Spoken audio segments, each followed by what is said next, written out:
do I recover from a breakdown? Well, I've got 7 tips for you to do just that. So, the first one is compassion. You must have compassion for yourself. A breakdown is a scary, horrible thing to experience. You feel out of control. You really don't know what's happening to you.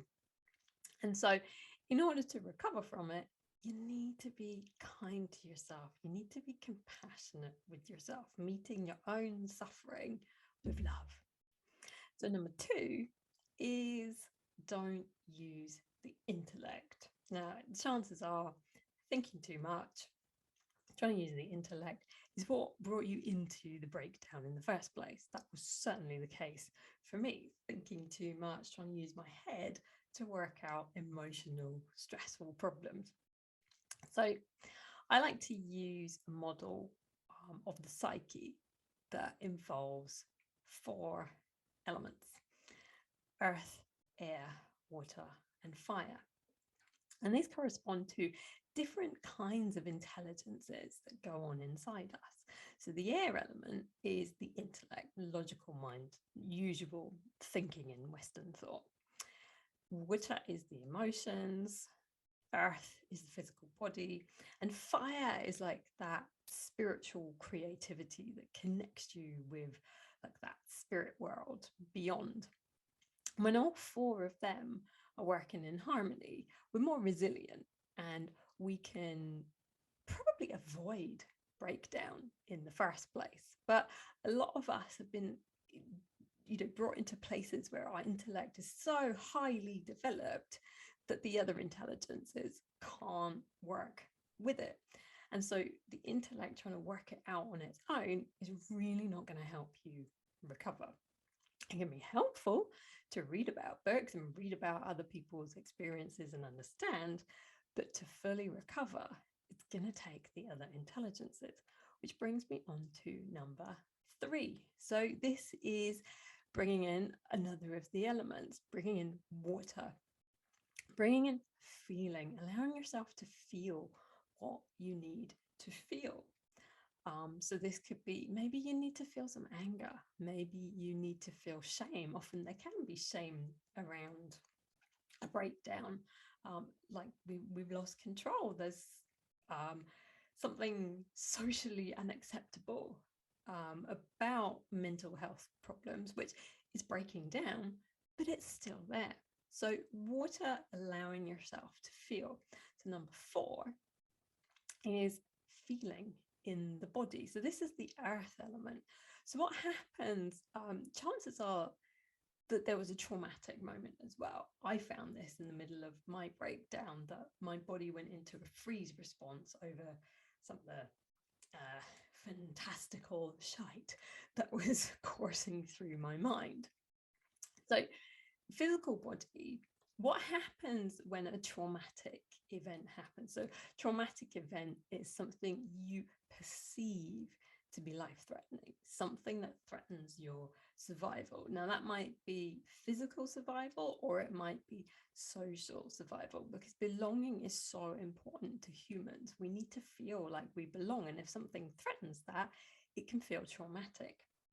So if the fight, flight, or freeze response is activated, it stays in our body, and our body is there, still ready to react strongly to that perceived threat, whether it was real or not.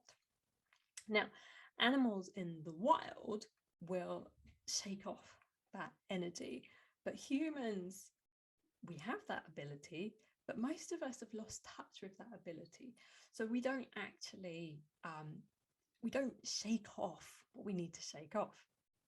So number 5, this is connected with the air element and water element, journaling. So journaling is a fantastic way of sorting out your thoughts when you can put them down on a piece of paper, and especially if you set up the journal in a really supportive way.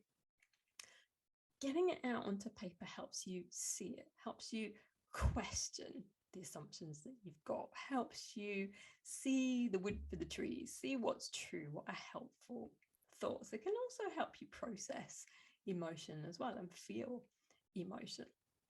So that's number 5.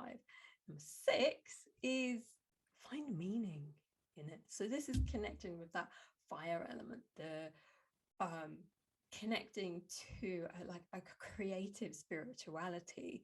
Find a way to turn what happened to you into a way to help others. Now, clearly, a breakdown means something's gone wrong somewhere. It's not you.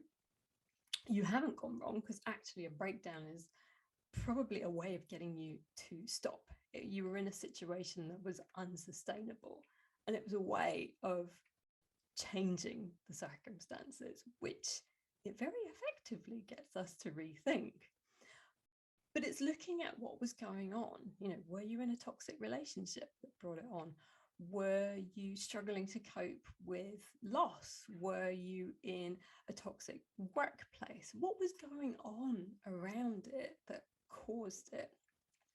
So the more that you can learn about it, the more that you can help other people, or hopefully one day we can prevent people going through these experiences, because we'll have all of our intelligences back online. Number 7 is to seek help, but seeking help from someone that you feel really safe and comfortable with. That is so important, because what happens is, this is like a wound to the psyche, and the wound will then create protection around it. And so in order to kind of get in and heal the core of it, you need to be with people that you feel safe with, that you trust. And so really listening to how your body feels, how your emotions feel, what your intuition is saying, that's going to be a way to help you recover from a breakdown. So if you like this video, you like these tips, please do subscribe to my channel, follow me on Instagram at Jackie_McGinn, and I would love to know what kind of self-care practices you have in place.